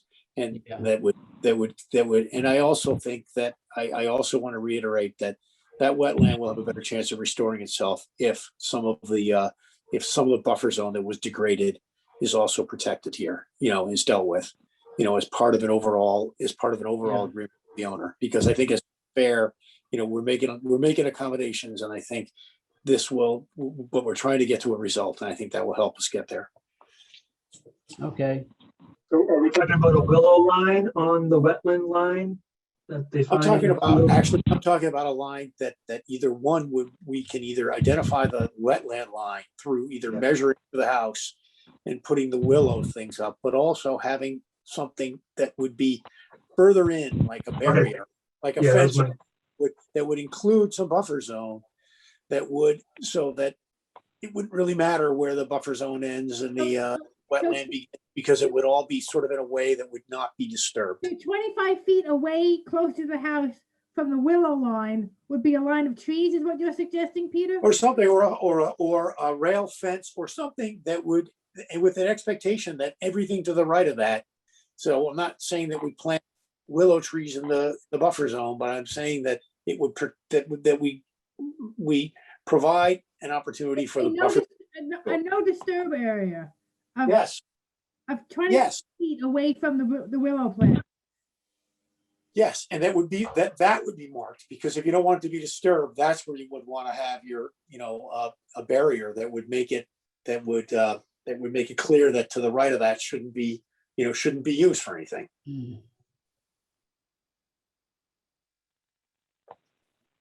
So Okay. Why don't we do that? So me and Elaine will go out and we'll mark where we think the wetland line is, and then Ken can put it on a plan. Is that what we're heading towards? Yes. And then Anyone? mark 25 feet away from that too. Yes. And so can we ask the owner whether or not this, 2 lines you want. this makes sense to him? Yeah, we can, yeah, absolutely. Just did. I know. It made very good sense when Elaine and Jim came out to the property. It seemed like we had a pretty good feel for it then. Yeah. So Okay. I think what would be helpful if the owner has some kind of a property plan or something that Jimmy Yeah. can draw on. I don't know if something's available. I have the plot plan that came with the house when I bought it. Yeah, that might be helpful for them. Yeah, we can measure from the the foundation or something to, Yeah. Okay, well, this sounds So- to me maybe without a lot of a huge expense that this can be, we have a shot at maybe bringing this back to where we wish it were, and that's gratifying. Rebecca, is there any chance you could join them? Sure. Just depends when it is, but yeah, I think so. I think it would be good to have a third set of eyes there too.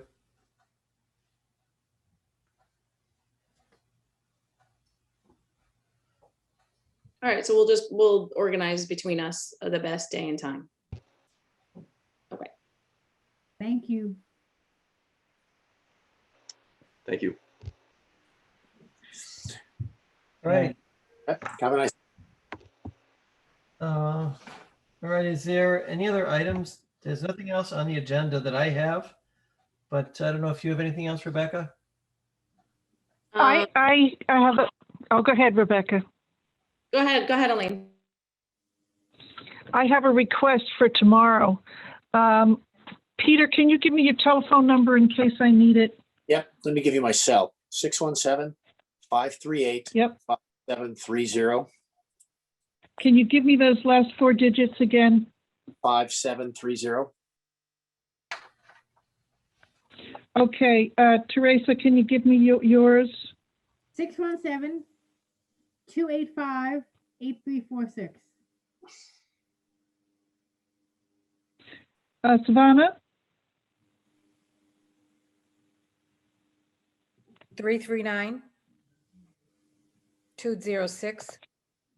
339-206-0394. And Ken? Elaine, I just emailed it to you. And to everyone. Email, wait, could you just give it to me? Sure, 617 908 Yep. 3342. now the whole world has it. I know. Yeah. Change mine now. Public record now. Okay, and, okay. All right, thank you. I'll call you tomorrow before I stop off at your houses. Great. Okay, Elaine, the only thing we gotta do is figure out when we're gonna go do this. Usually a Thursday, Rebecca, maybe Thursday, next Thursday at 2. You're in, and I just come in. Maybe I could come in a little early. How do you look for next Thursday? Who you April asking? break. I think it's fine. What? I said it's April break, but I think it's fine. Oh. Oh, I think it should be all right. Can I just So- get back to you tomorrow? yeah, all right. Thank you.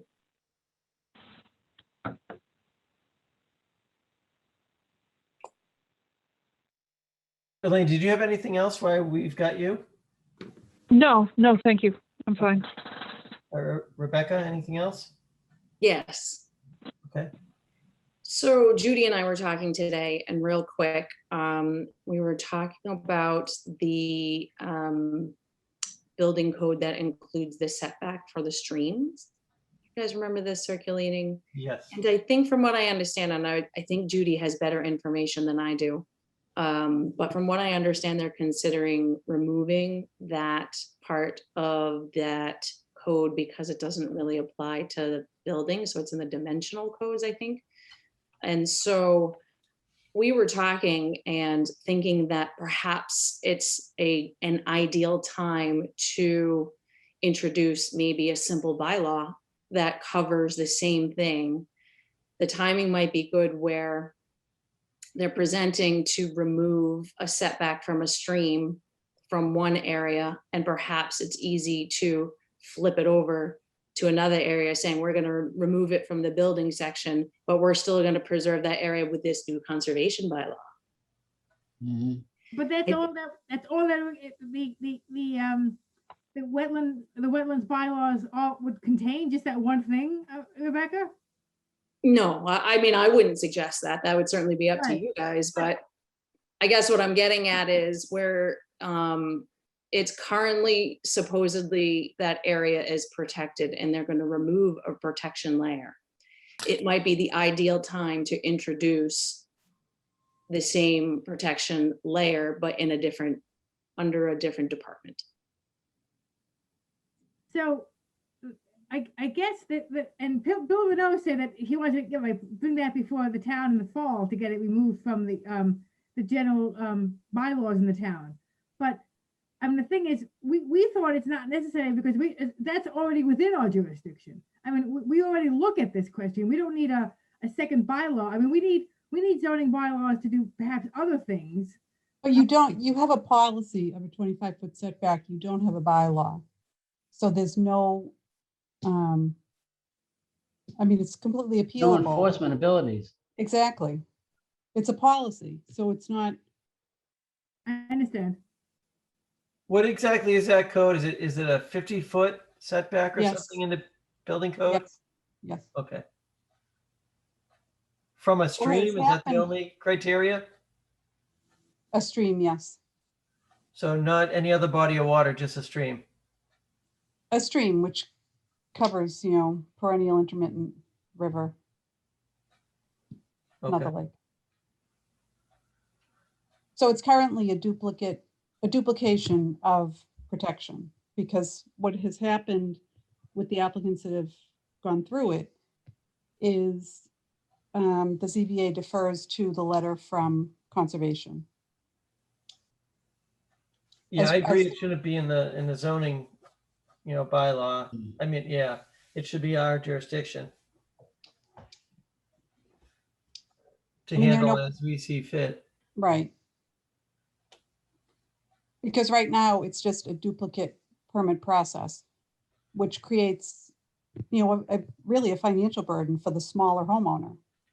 If you live near a brook and you want an addition, then you have to go through an NOI process and a variance process. No, but agreed. But Bill Renaud is going to remove this. I thought, right? It's going to remove instead of what you and Rebecca are suggesting. Okay, so it's going to be removed from here.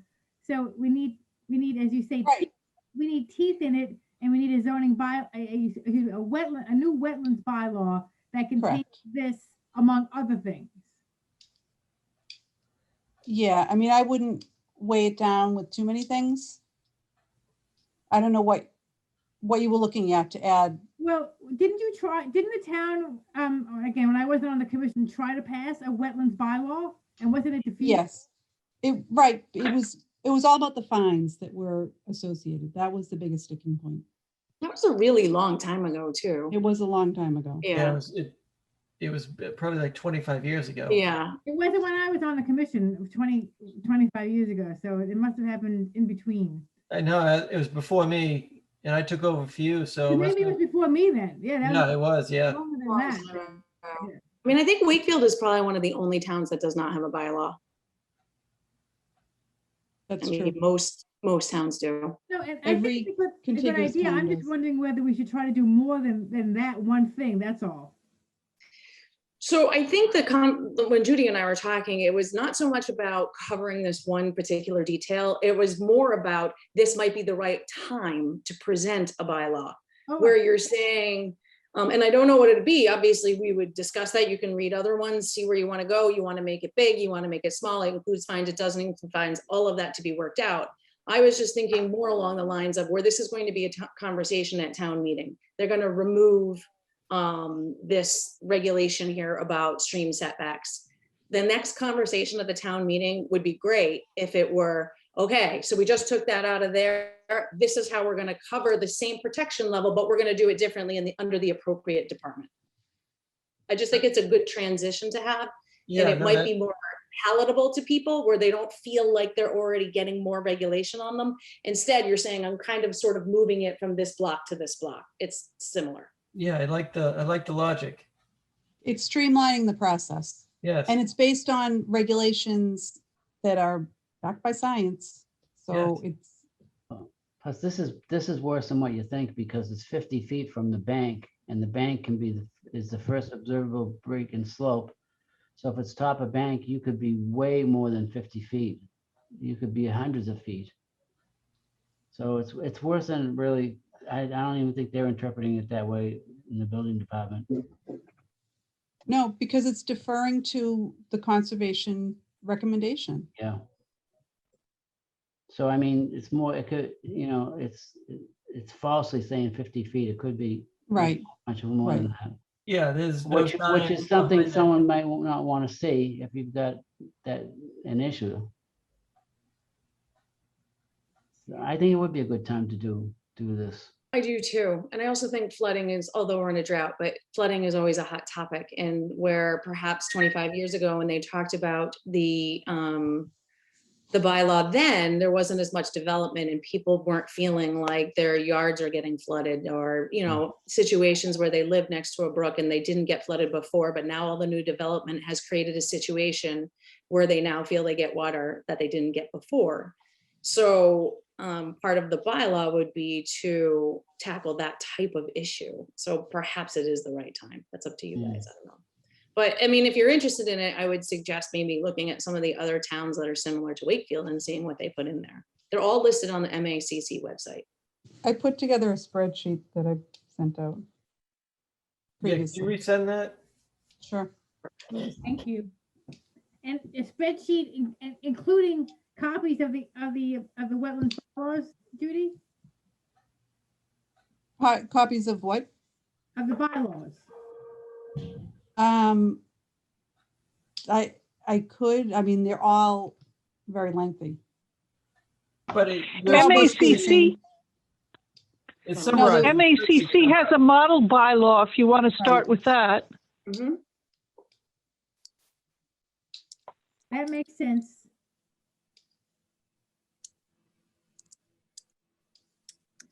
But in order to prepare that, to do that model, to do a bylaw, we'd have to have it ready and approved and done by what date, I guess is the question. Approved by us, I'm sorry, to present to the town. Well, it would have to be presented to the planning board first. They have to have a certain number of public hearings, and then it goes to town council to be put on the warrant. So that it would have to be done by, I think the town meeting is in November. So ideally, it should all be wrapped up by early October at the latest.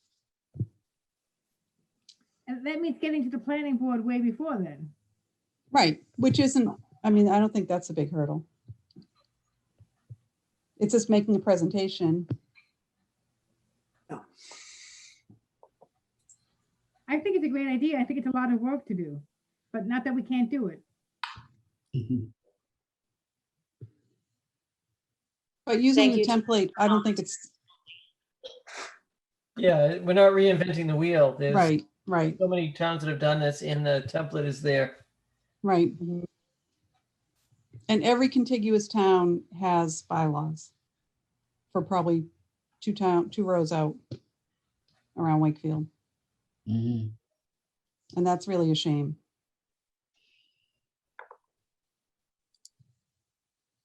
Okay, so let's. Winchester has one, right, Elaine? Of course. Winchester has a bylaw, yeah. What is your bylaw in a nutshell?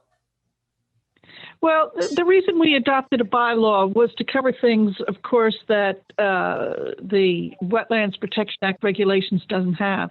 So what we did is we cover areas that are less than a quarter acre foot that have flooding. And that's pretty much what we use it for. And we have a broader definition of flooding. For us, it's pretty much useful for the flooding aspect of it. And we also have an aesthetic provision so that we regulate the way things look around our ponds. So we make more of an effort around the ponds to keep the edges of the ponds looking in their natural condition. So you don't have lawns all the way down to the ponds. You have a good big border, and on some of them, you can't even see the houses. Do you have a no disturb setback line in yours? Yeah, also, actually, we had to make it, we went back to amend the bylaw. We tried to have a 25-foot setback, but there was so much opposition from the Board of Selectmen that we withdrew it. We made it part of our order of conditions, and now it's pretty much just accepted all these years later. But I think the 25-foot setback, it's the way it's presented, that, you know, where there's discretion, it's not a hard and fast line. I think that's where a lot of the pushback comes from. Yeah, it's not a hard and fast line. Right. So I think it's, and actually that works out a lot better because sometimes we've made it a little bit closer, but we've Right. said to the applicant, if you want to be 15 feet, then you have to take out all the invasive plants that are currently in there, and you have to landscape very heavily with native species. right. And you're really doing that now with the policy. Yeah. You're exercising discretion and trying to get mitigation. Right, right. And maybe that's not something you want to pursue in the bylaw. I know something that was mentioned repeatedly was the performance bond to ensure that the wetland work is done. So that Oh, might a be bond something. wouldn't be a bad idea at all. What's the story with that? How come we not allowed to have a bond? Or is there a process you have to go through to do that? Yeah, bylaw. A bylaw? Are you serious? Yes. Yes. Hmm. There's no, under the regulations that you work under, there's no language for that. Right, but you're saying we could require it in this new wetlands bylaw. Correct. Yeah. So in order for you guys to tackle stuff like that now, we have to go through DEP. They have the authority. So I thought we did that years ago. I can't remember for what, but we were losing ground. So we had to bring them in, and they have the ability, or at least we threatened to bring them in. I don't really remember, but they have the ability to impose fines and do other things. You guys don't. You have to ask for them to step in if you need assistance like that. The way it's set up right now, you're saying that's what we have to do. Without a bylaw, Right, correct. right. And that's one of the reasons why so many towns choose to have a bylaw, because it just keeps it in the town. And to be Yeah. honest with you, when it gets to DEP, who knows what's gonna happen? It's Right. better for the homeowner to keep it with us, Yes, Yeah. yes. with you guys. So does it make sense to ask either Rebecca or Elaine to present to us an initial draft of wetlands bylaws? Well, why don't we take a look at the spreadsheet that Judy already has? It has the summary of the town bylaws and see what we have to choose from. Yeah. I think it would be great if you guys read a few and then maybe had your points, and then we can discuss it at probably not the next meeting because it's a little busy, but maybe the one after. Yeah. And then Elaine and I can certainly take all the points and then put them in the language and format and then we can bring it back to you. But I don't Yeah, know. that makes sense. Yes, we have to allow enough time. I mean, that could take a while, but and maybe it might be over 2 meetings, but Yeah, probably. But as I think Elaine or Judy said, there are a lot of other bylaws out there and there's a model to go by. So it's not starting from scratch. And you guys could pick, if you read other bylaws, you can, highlight the areas you like, and I can put it all together. You just email it to me and then we can see where we stand. Yeah, sounds good. yeah, and I guess if Judy sends us that, again, that summary, I don't remember what it looked like, if it has a list of provisions. I guess if we need to see the actual bylaws, we can just go online to look at the bylaws, right? So So thanks for sending that around again, Judy. Sure. I just don't know whether there'll be support in the town to pass it, that's all. Mm, But if we don't try, we'll never know. That's True. that's it. I feel like the climate is different right now. Teresa, if you do nothing, nothing will happen. Exactly, that's right. Michael Jordan say you miss all the shots you don't take. Or my favorite is, if you don't ask, you don't get. I'm going on this, but. We have more little sayings going on here. It's a don't ask, don't get world, right? Right, exactly. There's some lawyerisms. Exactly, right. Oh, God, that's funny. The negotiation skills, right. Yeah, Right. exactly. But I think whoever said the climate is changing, I think they're on it. You know, it's true. There's so much. Figuratively and literally. Right. Yeah. There's so much. Climate's changing, but it's going towards development, if you ask me. But there's a lot of unrest with the amount of development and the size and the scale. I mean, look at the Harvard Mill building now. It's how many stories is it up to now? I can't know. believe that building. I stories. cannot believe it. Yeah, I had no idea that they were adding 3 stories on top. yeah, Yeah. When was the last time we saw a single family house built? It's duplexes and condos and, right. you know, so I think people are really starting to kind of get fed up with all that. Yeah, they have to because there's nothing left. And the parking and the traffic is just, even with COVID, the traffic right now coming through. And the North roads. Ave, forget the traveling roads. North Ave at any time. You're better off going down Main Street, Yeah, which is really I spreading. know. I know. You're better off to get on a bicycle. Yeah. Oh, boy. What's going on now? So I think we're all set unless, Rebecca, you have anything else? I do not. Out of curiosity, did anyone listen to that planning board meeting? I That they did. talked about a lake district? I did. No, I didn't. I did too. I did What too. about it? All right, no, it's on there. You guys can listen. It's the March 23rd meeting. Well, it's online then, right? Yes, it's right on the website. You go to the planning board website and there's a link to meeting videos. Okay. Judy, you have anything for us? Nope, all set. Hey guys, just before we go, I did overlay our line at Shady Ave versus the wetland line on Mass GIS, and they're actually pretty close. Like within 10 feet, and even ours might be even more conservative in a spot or two. Hmm. Okay. All right, so let's see.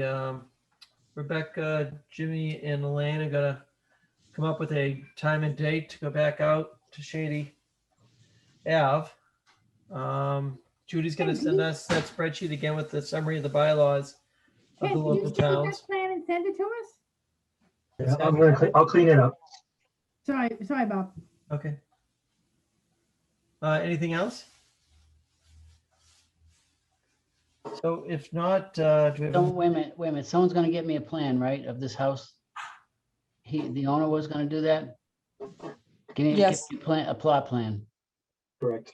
Okay. Can So, you get one from town hall? what? Can you get one from town hall? Well, if he's Maybe. got one. I don't think so. Maybe. I might be able to get If something. it's a bank plan, it's gonna be accurate because they've gotta have the setbacks and stuff. I don't know if you're going by the plot, the plans that the town has. I don't know how accurate that is. Well, is there an old filing from that house originally? Mm-mm. No. He only bought the house a couple of years ago, so Right, but from when the house was originally built, I don't remember how When was old the it house is. built? 80s, 70s? I don't know. no, I think it's older than that. All right, so it probably predated Yeah. Wetland Protection Act. Oh, definitely did. Okay. But yeah, maybe there's something at town hall. I'll see if I'll see if Elaine can find one somewhere. All right, we'll get that straightened out and get that information back to you. Okay. Thank you, Jimmy and Elaine and Rebecca.